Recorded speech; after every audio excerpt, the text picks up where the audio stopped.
What's the first thing you do when you see a cute dog? Pat them on the head. After all, it's the closest body part within reach, and those puppy dog eyes are irresistible. It's also a gesture of fondness for us. But while we might stroke someone's hair or cheek to show them we love them, dogs don't speak the same love language as us. They'd likely far prefer we show our affection in a different way. Still, teaching your dog to tolerate head pats will go a long way to helping them cope with this unwelcome human interaction. Why dogs dislike head pats? You might ask, why does my dog duck when I pat them on the head?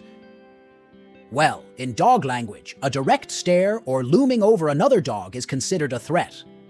Therefore, when humans do these behaviors, it makes dogs uncomfortable or downright anxious. And of course, leaning over a dog to pat them on the head accomplishes both staring and looming all in one intimidating, albeit well-intentioned gesture. Plus, a hand coming directly at their face is an invasion of personal space.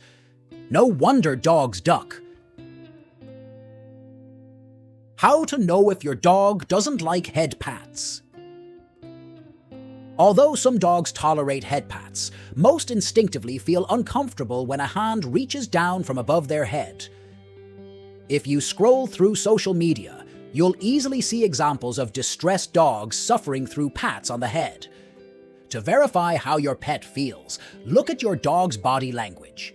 Chances are you'll see signs of stress.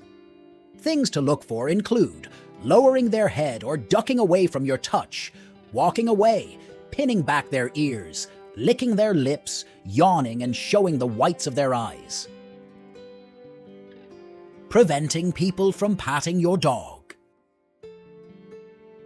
Well-meaning strangers on the sidewalk or visitors to your home are likely to pat your dog on the head.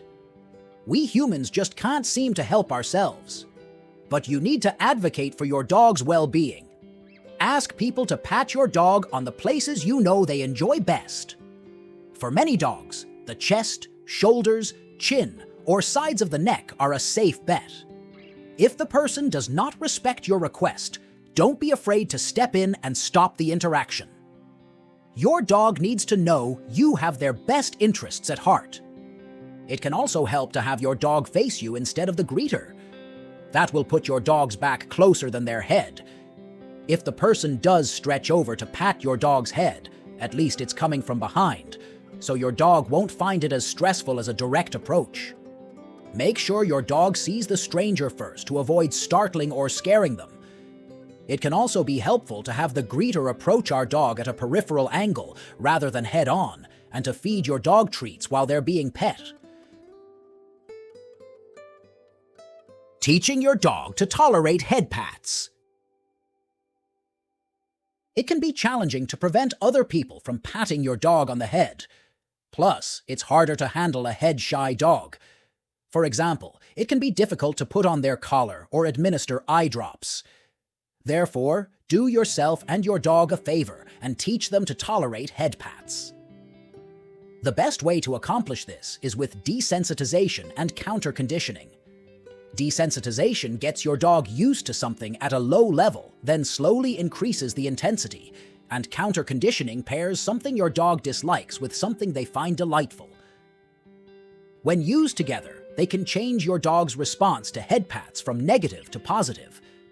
Although you can use toys or games, it's far more efficient to use delicious treats for this process. Think chicken or steak, not kibble or cookies.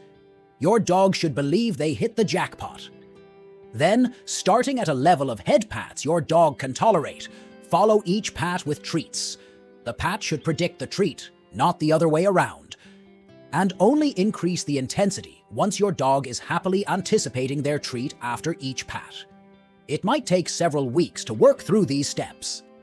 Aim for a few short sessions each day, and be sure not to force your dog past their comfort level to avoid setting back their progress. And depending on your dog, you might need to break the process down into even smaller steps. Don't hesitate to enlist the help of a professional dog trainer or animal behaviorist if your dog's attitude doesn't seem to be changing. check with your veterinarian.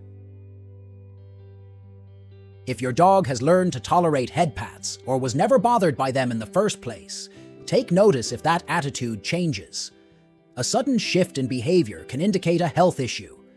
It might be that your dog is sick or in pain and therefore unable to put up with uncomfortable situations. This can be of particular concern for senior dogs who can have arthritis or other conditions that cause chronic discomfort.